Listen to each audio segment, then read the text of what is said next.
Welcome to the Poisoner's Cabinet. I'm Sinead. And I'm Nick. And this is your weekly podcast exploring the lives of the great poisoners and murder cases from across the centuries and creating curious cocktails inspired by the tales that we tell. And it's episode 66. Woo! Woo! 2/3 the sign of the beast. Is that how, I'm not sure that's how maths actually works. I don't think that any of the episode maths that we've ever said works, but let's go with it. I'm not We're sure. 66 years old. 66 is 2/3 of 666. Exactly. No, that's how it works. That's how maths works. We'll go with that. I wonder if there is a podcast that's reached 666 episodes. I'm sure there is. That's only, what? Yeah, that's a long time. Is What, sort of 6 years? that more maths? That's what, six years-ish? Oh, bloody hell. 6 years of a podcast. Imagine if we did this for 6 years. Oh, God, no. We'd be dead by then. I mean, we love you people, but we'd have to diversify. You'll all be dead by But then. we don't love each other that much. No. We'll have moved on. We'll have moved on, absolutely. We'll have found new podcast hosts that'll never be the same again. No, we promise we wouldn't leave you, my darlings. How are you, Nick? I'm alright. I'm hot. I'm too hot. It's hot. I don't like it. It's melty hot. Last week it was cold and rainy, and I'm not happy about that either. Nope. Today it's too hot. We can't find a balance for you, can we? It's like Yes, it's a heat wave in England. It's not a heat wave. It's not a heat wave. It's like 23 degrees, and everyone's going, "My God! It's the normal temperature It's for the June. hottest it's ever been in the history of the world. I must take all my clothes off and drink all the beer." You can't move for people running around with Soleros and Calypsos and with their shirts off and downing jugs of Pimm's and Copperberg like it's no tomorrow. You know what? You'll all regret it. We don't cope well with the heat. I like the heat. I went for my first sea swim this morning. Look at me. Check me out. 8 a.m. down there.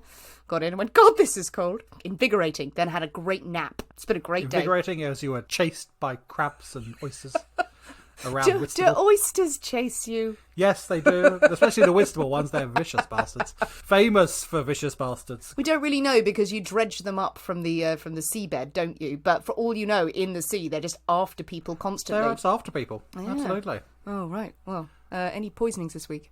No. No. You're sure? Well, I don't think so. It has been terribly hot. How would you poison someone with heat? Just poison their Copperbergs. Oh, yes. Yes, poison their cans of Stella and Copperbergs and Pimm's. I hate Pimm's. I have to say, I do not like Pimm's. So I hate Pimm's I as hate well. Pimm's, No drink has been improved by the addition of salad. So poison all the Pimm's. I'm all up for that. Okay, then. Well, that's something we'll work on. You don't even need to poison it. You just need to serve them Pimm's and we can judge them. Yes, harshly. Cool. Well, speaking of judging people for drinking and just random shirtless people in parks, I think it's time for us to thank our Patreon subscribers. Yeah, I'm not entirely sure there are shirtless people in parks. You never know. Well, do tell us, Patrons. Thank you so much to Jessica Howell. Thank you, Jessica. I think that's how you said it. Howell. Howell, I would say. Howell. Howell. Howell. But however you say it, thank you. And you're getting a lot of attention this week. Ha ha ha ha. Yes, you're getting lots because you're our little Patreon subscriber All this about week. you. Yay, we Well love done. you. The rest of you, if you have not joined Patreon, you are missing out, people. We've had a great time. We've been talking about werewolves this week. Yes, indeed. Ooh, we've cracked a lot of theories about that. So you need to join us on Patreon to find out what the whole werewolf thing is about. The whole of it. We've sold werewolves, basically. We have. Yeah, it's done, dusted. There shall never need to be another episode on any podcast ever about werewolves, because we have covered a lot. Don't even worry about it. So if you don't listen to it, then you're lacking, aren't you? You'll have no tools to equip yourself with for all those werewolf attacks, for the resurgence of the trend of werewolves. That there shall be. There that shall be. Has been foretold. Well, Nick, Hello.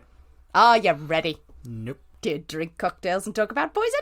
Yes. Or Nope. we could drink poison and talk about cocktails? Nope. What if I put some Pimm's next to some strychnine? Ooh, Which one would you go that for? That would be a tricky one. I have to say, that would be a tricky one. I don't know if I can honestly tell you the answer to that at the moment. Well, should we go with the first one? Let's go with a non-Pimm's based cocktail. We're going to go with the first one. Hooray, hooray, hooray. My story this week. But as we've established, we can't possibly tell a story without a cocktail in hand. As you know, each week we pick a secret ingredient that is inspired by the tale that we tell that will flavour our cocktail of the week.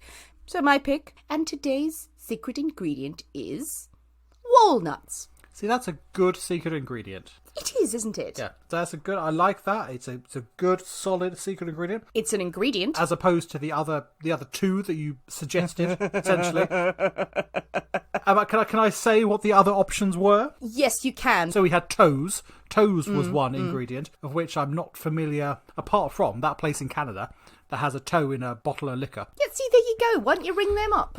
Get them to send me a couple of shots of that. Just a couple of shots and to pay for all the postage. And go, don't worry, guys, we'll give you a shout out on this obscure podcast. Yeah, so there's that, or the other one was brains. Yes. Brains. And I would say walnuts look a little bit like brains. I would go with that. Yes, I hadn't put those two together, but yeah, I go with that. Match made in heaven. So with walnuts then, as your ingredient, what have you come up with? So with walnuts as this ingredient, we are going to have a cocktail I've not had before, a Roosevelt number 2.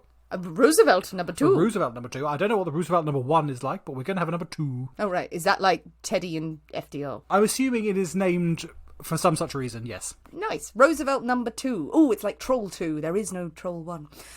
Okay, that sounds elegant. It sounds sophisticated. It was named after some good presidents. Were they good? I don't know. Yes. Again, showing my ignorance of American I politics. think the Roosevelts are in kind of safe territory there. You know, they were fine. Not like William Henry Harrison. He died in 30 days. Ooh, look at you and your... I've no doubt that knowledge came from The Simpsons somehow. 100%. It is the song about the mediocre presidents from the school play. How did I know that was coming? And that is very good quiz knowledge. And because of The Simpsons, I now can name a lot of US presidents who are quite obscure. Anyway, it's not him. Anyway, moving on. It's nothing to do with him whatsoever. Nothing to do with him. Roosevelt number 2. We'll work out which one came first. I am ready for a cocktail because it's hot and I haven't drunk anything. Nick has, as ever, delivered me a bottle of secret ingredients, so I think it is time for us to go into our isolation kitchens and shake up a storm. So we'll see you in a minute. We'll see you in a bit.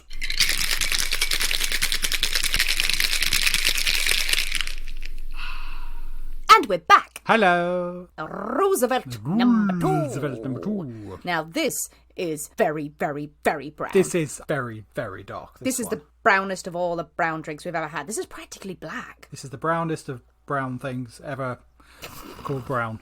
That's upsetting, but let's go with it. Now, I did last week request something refreshing and lovely and sprightly. I'm sensing this is going to be, well, it better damn well be delicious, whatever it is. Well, you didn't give me great options for that, did you? Brains was not bright and sprightly. Have you ever eaten brains in your travels?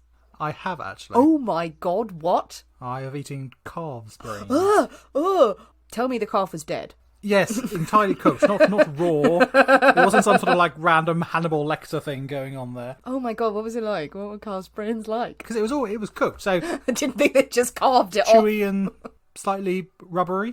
Does it have a taste? Well, it was with like spices and stuff like that, so it had lots of other stuff in there that flavoured it, and it made it taste very nice. But I've not just had it. Just a brain by itself. Yeah, that would be nice. That would be quite the delicacy. Eat this entire brain. Why? I don't know. Just do it. Oof, I don't know if I can manage brain. I'll eat anything, and I've tried everything that's been put in front of me, mostly. Apart from that. No one's given me a brain to try. I want a whole brain on a plate. I prefer to think of it that way. Anyway, it's not brains. Anyway, there's no brains involved in this We didn't go with that. We went with walnut. Roosevelt number 2. So very brown, very dark. I'm intrigued. Yeah, so am I. What have you done? What have you done, Nick? Okay, so shall we? Okay, a little sniff. Oh, it smells boozy. Oh, it smells intriguing. Oh, I like that. It's like, oh, it's almost Christmassy. Oh, what's all this then? What's going on here then? Hey, what's going on here? What's all this then? Okay, well, I think we should dive in and taste it. Yeah, I'm intrigued by this. I'm really excited. I don't know why. Okay, right. Cheers. Cheers. Cheers. Okay. Merry Christmas.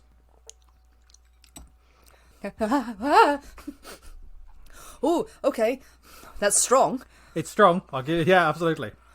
Oh. That's interesting. That's interesting. That has a roller coaster of flavours almost. It really does. It's really strong. There's a really harsh, not bad harsh, but strong alcohol. It's certainly potent. In the middle, that's the only way I can describe it. First sip, you're like, alcohol. And then in the middle, there's a hint of Christmas. I don't know why I think it's Christmas. It's like spice or something. And then it sort of fades out into, just more alcohol. I'm very, that's it. That's really interesting. Oh, the second sip is better. It's like a cake, but not too sweet. Oh, I don't know what this is. Do I guess or... Well, no, so go on. You know the rules by now. Stop changing the bloody rules. No, there you have to has guess. never been a rule that I have to guess. That's just you going, I've decided it's a thing. That's not how rules are made. That's how rules are That's made. how laws are made and passed in this I country. decided that's a thing, and we've been doing that for a long time, so that's what we're doing now. Maybe I shouldn't say this, but I'm gonna, because now you're making Go up on, rules. then. I'm making up my own, goddammit. So I think the walnut in this comes from a gift that I got you, which is black, I think it's black, but walnut bitters. And you are absolutely correct. Yay! And you can smell it. Obviously, bitters, you can get all sorts of bitters you can flavour your cocktail with. And I overheard Nick once saying, oh, I really want to try walnut bitters. And I was like, ha ha ha, Christmas present. Other than that, better not be bloody cognac. You know what? It came so close to being cognac. But I thought, I no, like I can't. cognac, but I'm like, no, I can't I do can't this do it anymore. again. I can't do it again. I'm thinking it might be bourbon. You're not a million miles away. It's a rye. A rye. So there's a rye in there. Is there a red vermouth in there? Your favourite There's thing in not, the world? but there's not. But again, you're very, very close. We have sherry.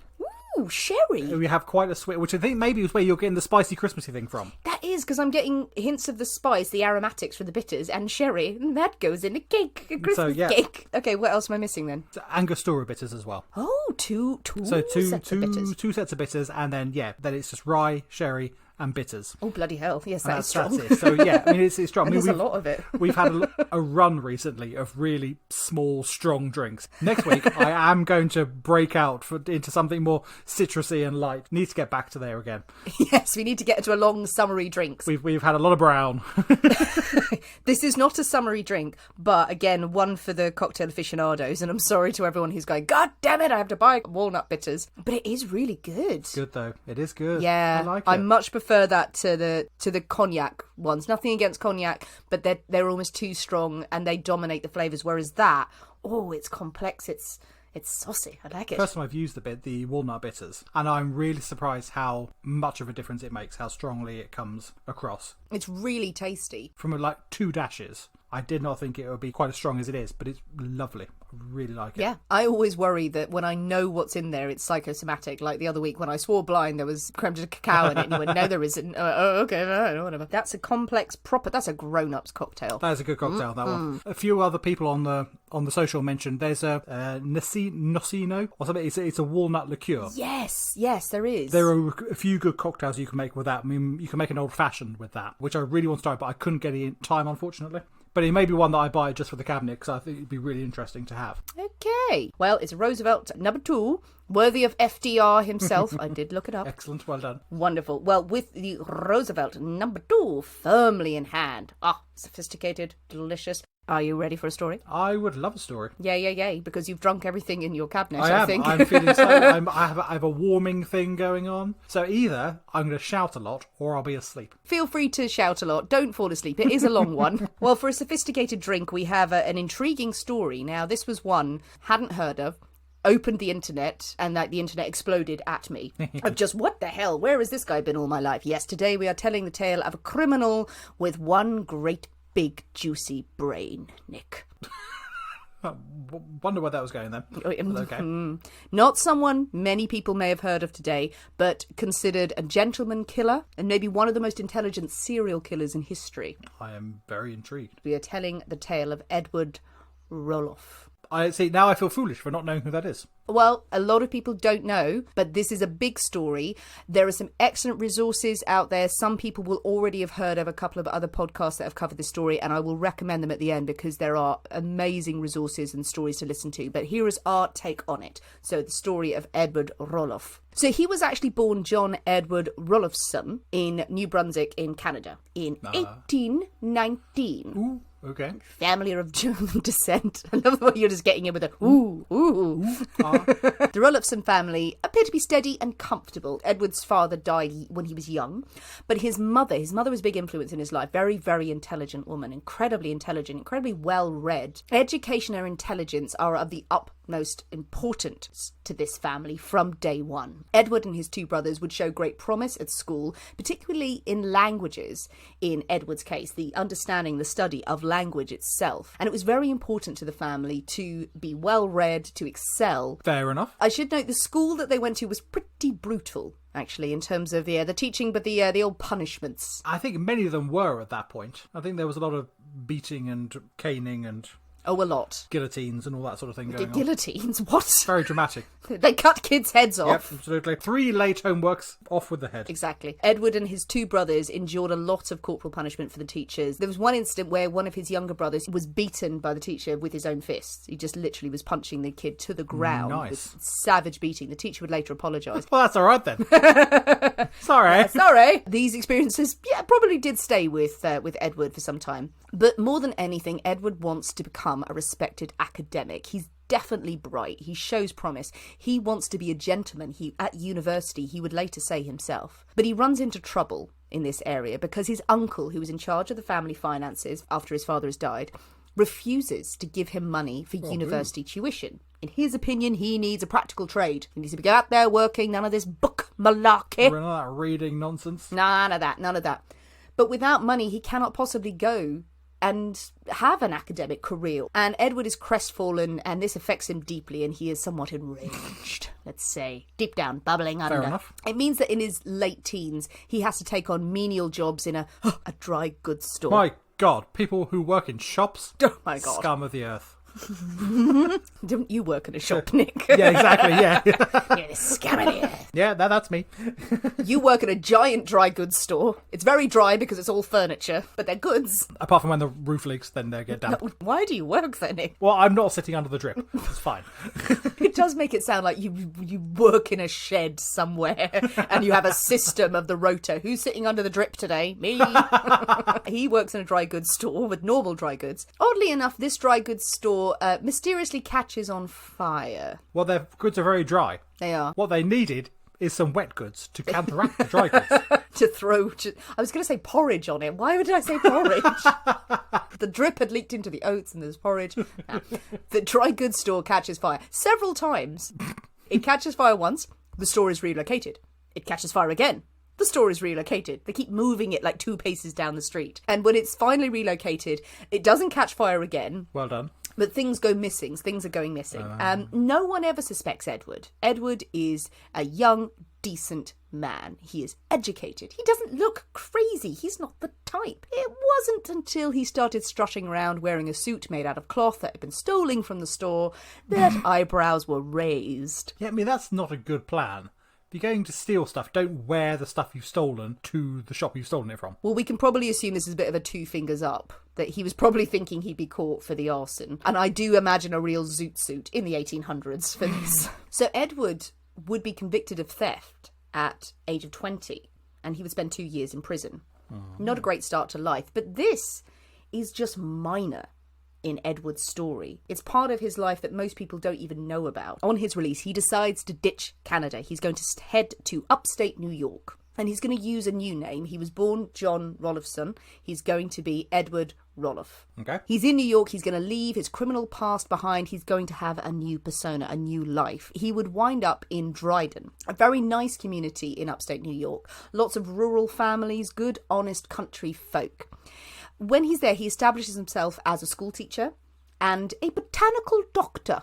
Nice. Yes. Likes his flowers. Herbs and flowers. He studied with a local, he would call it himself, a quack. Himself acknowledges later on that these teachings are tenuous at best. The guy who's teaching him is a quack, but it is known as a respectable profession. People want botanical doctoring. It will allow him to earn a wage while he continues his plan to create this career ahead of him as an academic. He wants to become a philologist. Okay. That's the head. No, that's phrenology. That's phrenology, isn't it? Yeah. Phrenology, this is philology. Philology. That's the study and structure of language. So, yeah, pulling apart language and the origins. It was really interesting. Good subject. So while he's in Dryden, his fates turn when he meets William Schutt, a member of a very respected country family in the area, and he meets him in 1843, and he eventually winds up meeting his teenage sister, Harriet. She's young, she's honest, pretty, and the two would fall in love. Oh. I say fell in love. It's more of a... There's not really much of a courtship. I mean, technically he's her teacher. Oh, that's less good. She's about 16 around this time. She's of age. It's not really a traditional courtship. It's not like lots of romance and flowers. It's a decision, really, that the two would like to marry each other. He's a good match. He's respectable. He's educated. He's got a good job. Edward's certainly keen on this impressionable young thing. The whole family are a little unsteady about Edward. He seems unstable, even though he presents himself as this respectable, educated man.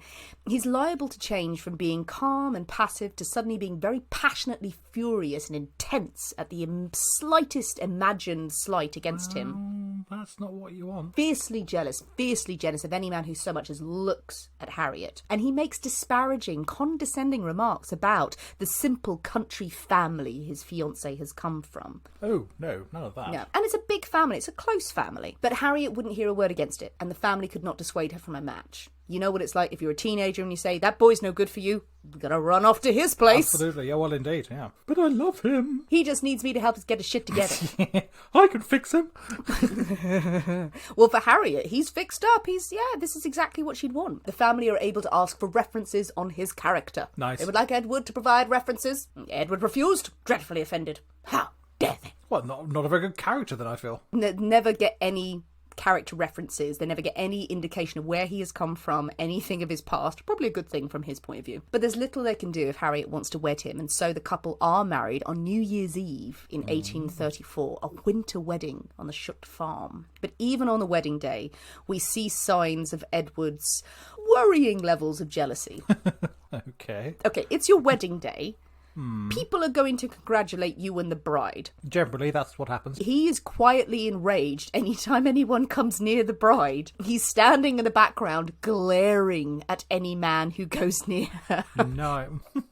Particularly, his vitriol is aimed at a cousin of the family. I believe he was actually a cousin. He's a local doctor called Dr. Bull. He was certain that Dr. Bull was trying to steal his wife. That he was bedding every woman in the Schutt family. In his head, it's infidelity. They have something going on between them. On the wedding day, he's even furious at the priest.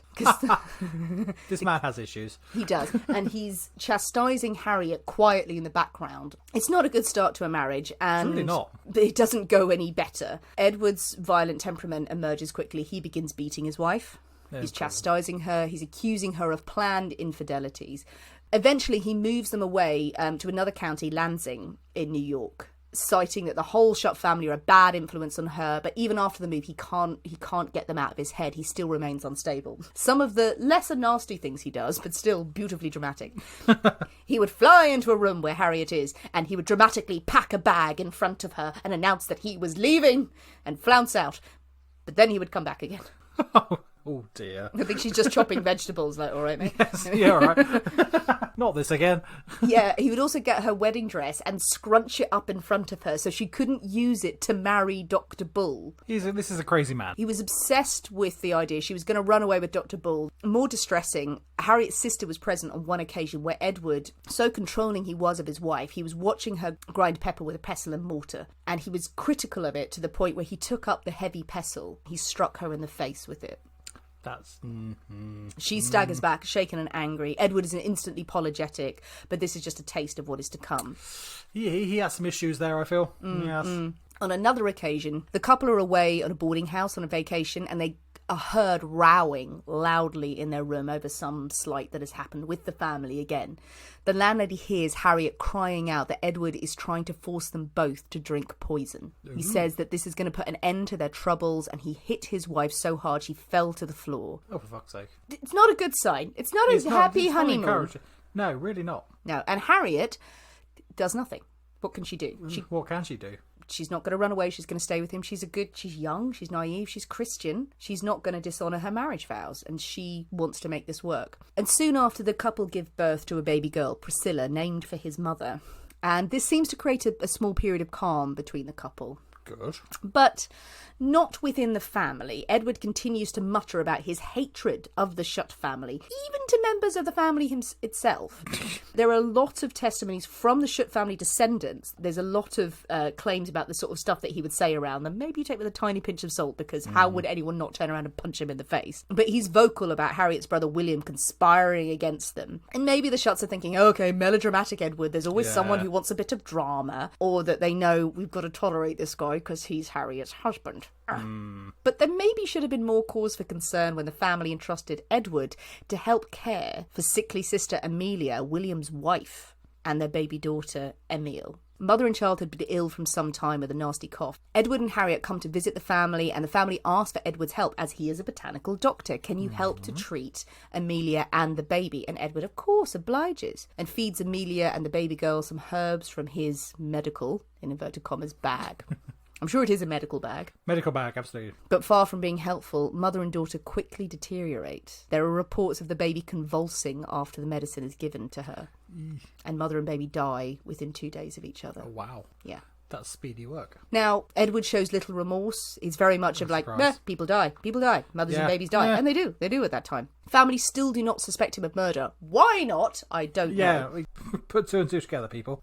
Again, reports from some of the Shutt family descendants, the stuff that he said at this time is that he's sitting there muttering in some armchair going, oh, you'll cry over many more children. Oh, like balls he did. That, and saying, oh, who will be next? Like, apparently he's saying that, but no one's going, arrest him. No, I'm less convinced by that. Maybe it's hyperbole that, you know, he said all these things and later on, but certainly the deaths there were later suspected of Edward. Maybe they just died of natural causes, whatever happened. But the final straw came when Edward asked Harriet to move again. This time he wants her to go to Ohio. This is in June 1845. He's going to get a job at an academy there. Oh, this is his chance to become an academic that he wants to be. He's going to give up this quack career. But Harriet is resolute. She will not leave New York. That's quite a distance from family and everything. That's a long way. She loves her family. She's sick of this marriage as it is. And while she's really trying, she is not having it. She does not want to move the baby and her all the way to Ohio. This is the only time that she would put her foot down with Edward. Good for her. Edward did not like her stance. No. She's going to ruin everything. Not. And allegedly he begins to scream profanities at her and threatens that he will take the child from her. As she picks up the child in the ensuing row, Edward picks up once again the heavy pestle, strikes her hard over the head and cracks her skull. The next day, Edward goes to his neighbour, and he asks his neighbour to lend him a horse and carriage, as he has a large trunk. Very large, big sort of wife-shaped trunk. Wife-sized trunk, yes. He needs to send the trunk off to his wife or his uncle or something like that. They've gone on holiday for some reason. And he's like, okay, have my wagon. This is weird. And he loads up the wagon with a trunk, along with allegedly something in a small sack or pillowcase. Yeah, I knew that was coming. And he heads off in the direction of Cayuga Lake, the opposite direction of which he said his wife had left in. So the neighbour's watching his wagon going, I really hope that wagon comes back. It's my whole livelihood. Yeah, indeed. He returns later with the cart and the empty trunk, now empty, very light it is, announces he's leaving town for a few days. Goodbye! The house he just leaves, and the house is a mess, and all of Harriet's things are still inside it. How odd. Yeah. So it doesn't take long for Harriet's family to start panicking. Where is Harriet? They have not heard from her in weeks. Why has the house been abandoned? They managed to track Edward down, and he says, oh, Harriet left me. Oh, no. Right, without telling anyone. Oh, but then, no, actually, she came back, and now we're living together in Ohio, so it's fine. Right, yes, absolutely. And the family go, okay, why are all of her things still in the house? So Edward, obviously, runs away. Runs across America. What else could you do? Bounces from county to county, running away, fleeing, but he is relentlessly tracked down by Harriet's brother, Ephraim. Good name. Good country names. And he is brought to Ithaca in New York to stand trial for murder. The lake he was seen driving to is searched for bodies, but they are never found. And if you don't have a body, how can you accuse someone of murder in this day and age? Indeed. Very true. What are we going to do here? Well, the jury think, we'll try him for kidnapping instead. Yes, that works. We still don't know where she is, but she's gone. definitely. So in 1846, Edward conducts his own defence. Why am I not surprised? Insists it's not enough evidence to convict him, but the jurors feel very, very differently, and Edwards is sentenced to 10 years hard labour in Auburn prison for abduction. And he serves that time. Okay. But while in prison, Edward remains resolute that he's going to continue to study, to learn, to write his masterpiece, a manuscript on the origins of language. Origins of all language. All language. It's an ambitious topic, I feel. I'm not kidding, yes. He has high expectations of himself. He's pretty sure he's worked it all out. He's read a few things. He's worked out, I know where all of language came from. Going, it's the Greeks, that was it. Like, what about Latin? Shut up! His intelligence and apparent respectability yet again grant him a few favours. He's allowed to teach other prisoners and staff and students while in jail. A decade later, and Edward is ready to leave prison, start his life all over again. But the day of his release, he is informed that the Shutt family and a lot of the wider community around there, they're still not happy with him. Yeah.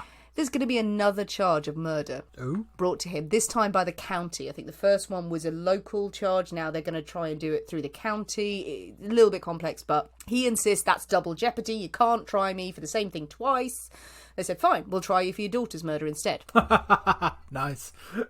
So a fresh case is mounting up. Edward's going to stay in jail. Tales of his lies and his violence, and probably his criminal past is going to come out. So Edward needs a plan, and he uses that big juicy brain to help him.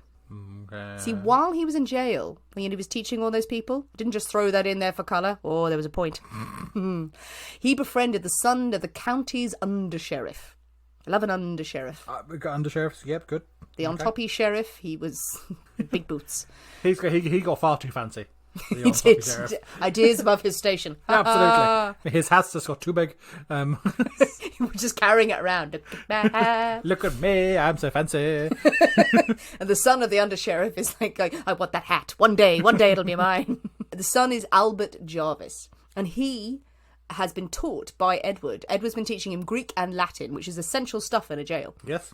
Well, a lot of legal stuff goes on in Latin, so you probably need some Latin to get through all those law shenanigans. Most of the trials in the 1800s in upstate New York were conducted in Latin, actually, yeah.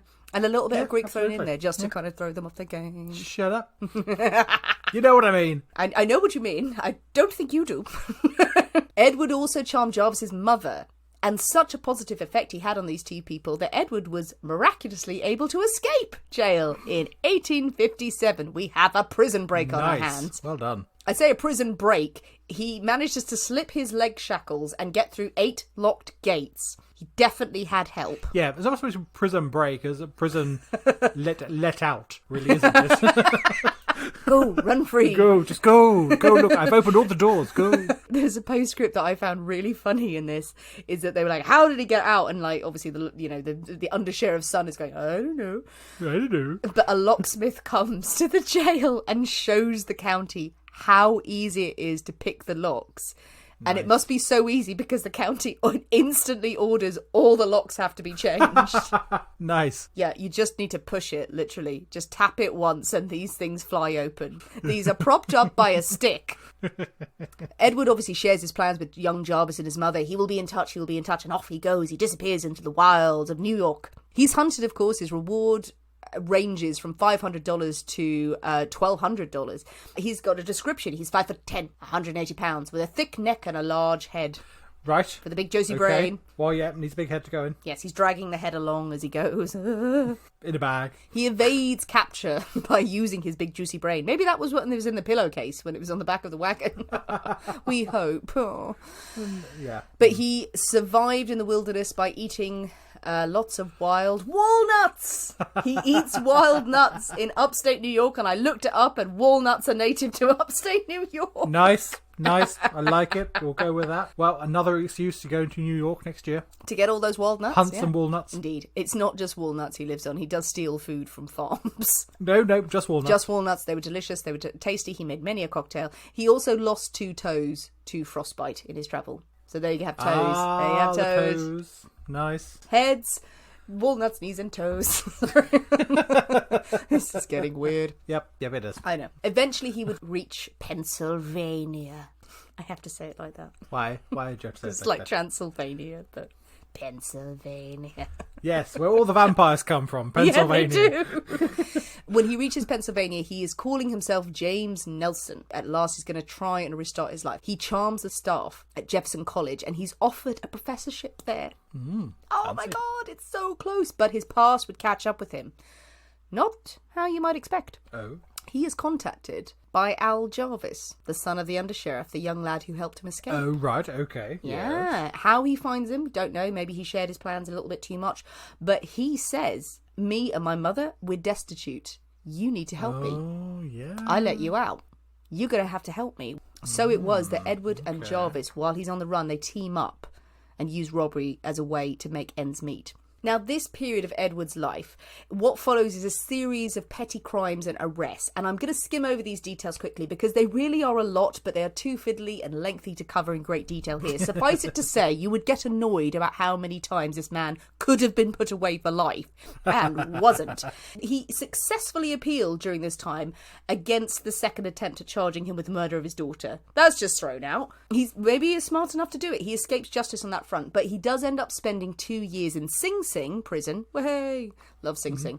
He meets a man there, William Billy Dexter. Nice. Who would end up being another partner in crime. So he's making connections through prison or beyond. Yeah. The good thing is, while he's in Sing Sing, he still has his manuscript. That's the main thing. That's it. He's gonna make his fortune and he's going to make his name as an academic and an expert in the field of language. And he hears about the American Philological Association convention. There's a convention fancy. Nearby. He's going to send it off. He sends the manuscript off. The manuscript is entitled Method in the Formation of Language. His pseudonym, which I quite like, is Professor Yuri Lorio. Okay. That's just a collection of sounds. I don't know why he chose that. He's certain that it's going to be embraced and revered in its field, so he's sensible. And he declares that he'll set the auction price at a mere $500,000. $500,000. $500,000 for this groundbreaking work that the convention is going to cause a riot over. I'm going to hazard a guess that he did not get $500,000 for his manuscript. Didn't get $500,000. What he did get was zero. No bids. Yeah, no bids. Oh dear. That's going to be heartbreaking. You think you've cracked all of language ever. I have got to the bottom of all language in the history of the world. And it is yours for the bargain price of $500,000. And not one person is interested. Not even a random $5 bid. No, just for so I have some spare paper to burn. Oh, that's good. That's gonna hurt. The association rejects his claims and his work. It's not to say that he's not intelligent, but this work does not have the impact, the devastating impact that he thought it would do. So his life really is in pieces now. His work has been discredited. He has a criminal record as long as his arm. He has no prospects, no chance. He is free, but what can he do?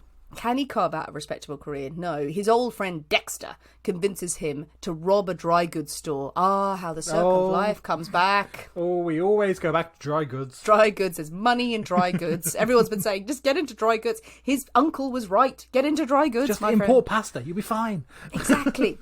Pasta will blow their minds. Him and Al Jarvis and his friend Dexter are going to rob this dry goods store. They're going to get some money. Everything will be fine. In 1870, they break into the store in Binghamton in New York. There are two live-in clerks, Frederick Merrick and Gilbert Burroughs. They are sleeping upstairs. The trio of robbers bore holes in the door of the shop and sneak in. Now, they know the clerks are asleep, so they come up with a really, really good idea. This is quite ingenious, they're going to burn chloroform rather than smother them in the room that will knock them out. Okay. So they're not going to be, I was smothered by, a cloth over my mouth. Just the general fumes, and they will just sleep gently. That's it. The plan is somewhat ruined by Jarvis going, great plan. Turns around, walks into some furniture very loudly. Nice. And the clerks wake up going, what the hell is going on? Like, God damn it. And a struggle breaks out. Merrick, one of the clerks, fires a gun at the robbers. It misfires, so he throws a stool at them instead. That's the same. Burroughs jumps out of bed. He's fighting with Jarvis and Dexter, and soon all the men are entangled in a fight. Edward draws his own gun. And he fires 2 warning shots to say, break up the fight to get the Clarks off his co-robbers. But when they fail to do so, Edward points the gun at Merrick's head and he fires point blank. And Frederick Merrick is killed instantly. The trio flee from the store, heading straight for the Chinogo River, where they're going to leap on the ferry, they're going to cross the river, they're going to get away from the land, it's all going to be fine. This is a big river, by the way. It's not any of our English rivers. No, it's a big one. Proper river. But when they get there, the boat has already sailed, so they miss the ferry. Desperate, the men fling off coats and boots and they dive into the river and attempt to cross. Edward manages to get to the other side, but as he turns, he sees Jarvis and Dexter, exhausted, caught by the current and dragged under the water. And the 2 men would drown while Edward survived. Yes, I can't imagine he did a great deal to help them. Well, not really, no. You just got to get to the other side and it's just like, oh, okay, you're dead. You're dead now. But he's probably thinking, okay, 1 man's easier to hide than 3. Oh, off I go. But he has left a vital clue in his wake, which is quite Cinderella-esque. His shoe? Yes, one of his boots. Okay. His boots that he has left. It's not that they can trace where the boot has come from or who might have bought it. It's got his name sewn into it. Yeah, he wrote it on side in a Sharpie. He invented that. That's why he's a genius. No, remember he lost 2 toes to frostbite? Oh, yes. The boot has a really particular indentation. Cunning. Because of the toe missing. Very cunning. The authorities find this evidence and they start searching for suspects. Obviously, there's been a murder, there's been an attempted robbery. They're all over the place. Now, Edward is seen the next day. He doesn't help the cause the next morning. He arrives at the local train station. I'm just going to get on a train. He is asked quite rightly to identify himself. He says nothing and then runs straight across the train tracks and hides at an outhouse. Not at all suspicious, I No, feel. not at all suspicious. Entirely your usual behaviour when buying a train ticket. Exactly, that's fine. Outhouses aren't very big as well. It's the worst place to hide. It's awful as well. You're like, okay, well, we're just going to knock on the door until you come out, mate. Because the police nab him on this suspicious robbery gone wrong. That's what they've got him for. They don't know anything about his past. Yeah. You know, he comes into the station. Fine, okay, we'll clear this up. My name? It's Charles Augustus. No, actually, it's George Williams. Nice. And while he's thinking of a third name, he's brought in to view the bodies of Jarvis and Dexter. They're brought out and everyone who comes in is like, look at the bodies. Do you know these men? He's like, no, don't know them. What was my name again? Yes, it's George Charles Augustus Dexter. But no, not Dexter at all. No. While he's doing that, someone in the crowd, one of the spectators who was there, a Judge Ransom Bolcom. Oh, good name. That's a good name. Ransom. Judge Ransom. I like that. He is standing there and he points to Edward and he says, you are Edward H. Rulloff. You murdered your wife and child. And he turns to the police and says, this man understands his rights better than you do and will defend them to his last. Oh, good on Judge. Again, coincidence there nails him. The bodies of Dexter and Jarvis are searched and they find the evidence they need over the course of a few days. The dead men have the same train tickets that Edward has to the same destination. They find the address of a lawyer who knows Edward. They eventually find Edward's apartment and in there is all of the evidence of the guys planning robberies and Edward's manuscript. A big pinboard full of like lines Yes. and This is where we break in. This is where we use the chloroform. The plan. Yes, don't walk into the credenza, Jarvis. I can't stress this enough. Apparently they even make him try on the boot. Oh, right. In a Cinderella Yes. way. Will it fit? Ah, you shall go to the jail. Nice. So finally, Edward will stand trial for the murder of Frederick Merrick and burglary in 1871. And it is a media sensation. I'm quite sure. Up to 2,000 people are trying to get in to see the trial every day. Now, the trial itself, pretty straightforward, I would say. Yes, there's all sorts of back and forths, but the defence goes hard on the self-defence line. Edward shot Merrick because he was attacking Jarvis. Well, you guys broke in, so... Not a lot of self-defence going on there. And of course they speak of Edward's intelligence. It's all a messy misunderstanding. All the stuff about Edward is coming out and he is again conducting part of his own defence. People are hearing about him. The jury takes just 4 hours to find him guilty and they sentence him to hang. Ooh. But outside the courtroom, when the sentence is passed, the furore really begins. Because there are many people, the Shuts, obviously, and the communities upstate who feel that Edward should hang for the crimes long ago that he committed. But the press and a barrage of experts call for Edward's sentence to be commuted to life. He should not be hanged because of his intelligence. You what now? What a promising young man. Oh, bollocks. Educated, brilliant man. No. He should not be hanged for killing his goddamn wife and child. No, the media is in a frenzy He is an expert in linguistics and language. Someone this intelligent. We can't hang him. We should study him. He should have a life sentence. He spoke, 28 languages, they claim. His theories are groundbreaking. The long-crafted manuscript on the theories of the origins of language could have credible merit. The experts and the writers come forward in all of the press saying that he should not be hanged. Edward, of course, is very vocal about it, saying his life's work must be published. You mentioned phrenology earlier. There's quite the chorus of armchair phrenologists. No one can get in and see him. They want to. Everyone wants to get in and see him. They say he doesn't have the skull or the bearing of a madman. No, we can tell. I mean, well, case closed then, really. Exactly. And there have been subsequent studies of all of his claims and all of his works that people are saying, yeah, he was smart. He was pretty brainy. But does that justify commuting your sentence? No, I feel not. Well, you know who sort of had an opinion on it? Mark Twain. Okay. Mark Twain was not against the idea of him not being hanged, but he wrote a satirical piece, mostly commentary on the death penalty. But he wrote all about, everything that people were writing out in all seriousness, going, no, you can't possibly hang this man because he's smart. He offered in his piece to take Edward's place in the interests of learning and science. He should take his place on the gallows in order to preserve Edward's life. The matter of whether Edward should be saved due to the value of his work, never mind whether he was sorry or not, because he bloody wasn't, was settled when a panel of expert academics was assembled. Nice. And they were sent into prison to question him about his work. A little bit of a, like a thesis, defend your thesis, mate. After some time, the panel leaves the cell. Edward's lawyer is standing there. He has pieces of paper. He asks each of them, will you now sign a petition to revoke his death sentence? And they all said no. Absolutely fucking not. There was no denying that he was intelligent and possibly a brilliant mind, but his theories were outdated at best.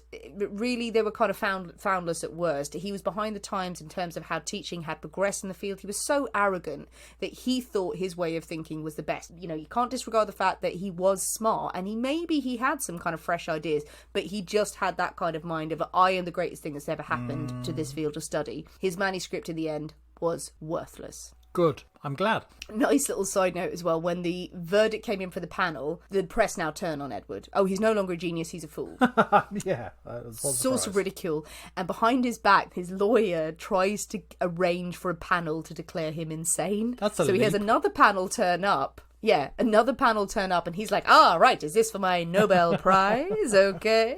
Yeah, first few questions. Do you hear voices? Edward was furious. He refused to speak to this panel. He would not be declared insane. He refused. So the appeals and the attempts to get his manuscript published, to get this sentence turned over, would fall to nothing. Edward, in the end, became very dark in his outlook. Can imagine. Bitterly saying, you cannot kill an unquiet spirit. Making veiled threats that he would haunt the cells, that he would come back and people would suffer for killing a wronged man. In his final days, like so many other killers, he would confess to killing his wife, Harriet. He never confessed to killing his daughter. What happened to the baby, no one knows. I think it's probably safe to assume. There were theories that the daughter was whisked away and lived happily ever after. Yeah, exactly. He gave his memoirs to his friend, who's a journalist, Edward Hamilton Freeman Ham, he called him. So Edward would go to the gallows on the 18th of March, 1871. His final words changed depending on what newspaper you read the next day. Some say he said nothing. I prefer to believe that he did really say, hurry up, I want to be in hell in time for dinner.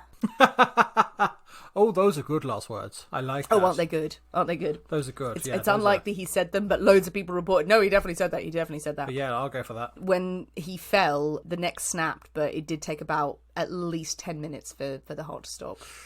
So yeah, not pleasant. He was buried in an unmarked grave, but without his head. Oh, jolly. Because... has it been studied somewhere? That big juicy brain of his was extracted, and it proved to be the second largest on record at the time. And it is still preserved and on display at Cornell University today. Nice. In a jar somewhere. Big formaldehyde-filled jar with a brain floating in it. There you go. Regardless of how bright and promising a man is, the most notable thing about him was that he is a cold-blooded killer and a criminal who only ever acted in his own self-interest and tried to use his big juicy brain to escape justice. Oh, how very good. I like that story. There Marvellous. you go. It's a big one, yes. So there are loads and loads of books and all sorts of stories about this. I will hugely recommend, a lot of our true crime fans will know this, Tenfold More Wicked. The podcast covers this whole case in a series of episodes. Oh, wow. It is brilliant. So I really recommend, if you like the story, go listen to Kate Dawson's take on it. It is fantastic. But there's lots of resources you can read, so I hope you enjoyed it. But yes, a huge, big story that not many people know about. Indeed. No, not familiar with that one at all, but no, excellent. I mean, how one person can just be so desperately arrogant. So I did like I'll sell you the secrets of all things for $500,000. No, we're good, thanks. No, we're all right. You've just scrawled pictures of letters. Upside down does not make it Greek. That's gotta hurt. That's gotta cut you deeply, that one. Do you think you've done the best work ever? Nope, absolutely fucking not. No, it's some of the reports about it, before people delved into more detail a little bit later, or sort of more recently, some of the older reports, they don't have as much research that they found, of talking to the original family. And it just seems a little bit of, something may have happened in his past, but just the arrogance of him and everyone was just so astounded by the fact that an intelligent man was in jail and had committed a crime.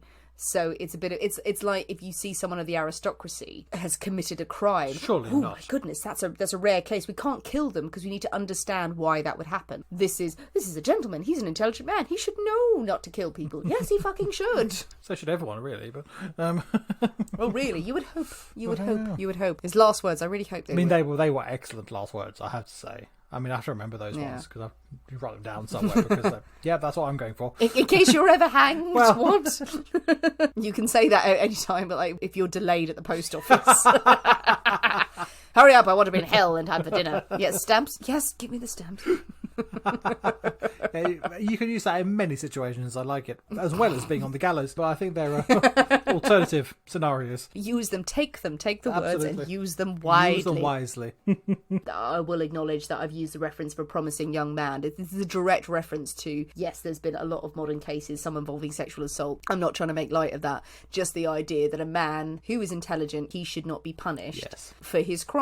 What a waste that would be if he was imprisoned or killed. What a waste. What marvellous things he might be able to achieve. What a waste of a brain. What about the lives that he has ruined? Absolutely. The families that he has ruined, the lives that he took, and the absolute devastation that he has caused was not regarded. Yes, certainly other people shouted about it, but a lot of the academics were going, no, we need to study his brain. Oh, fuck off. Whether you agree with the death penalty or not, I don't think that was a valid argument at the time. Going, but he's smart. And it's not now, because it's an argument that's still used today. Yeah. How many people from the wrong side of the tracks, people without his privileges, people of colour, people of all sorts of backgrounds were sentenced to death without a second's thought. Indeed. Regardless of their intelligence. So it is a lesson for the time, and one we should never forget. Absolutely not. And his big juicy brain can fuck off. And it's at Cornell University. Everyone go to Cornell University, demand to see the brain, and go fuck off to it. And then poke it. How was dinner? Oh, it was awful. They served brains. It was ironic. But did they serve a Roosevelt cocktail? Did they? They should have done.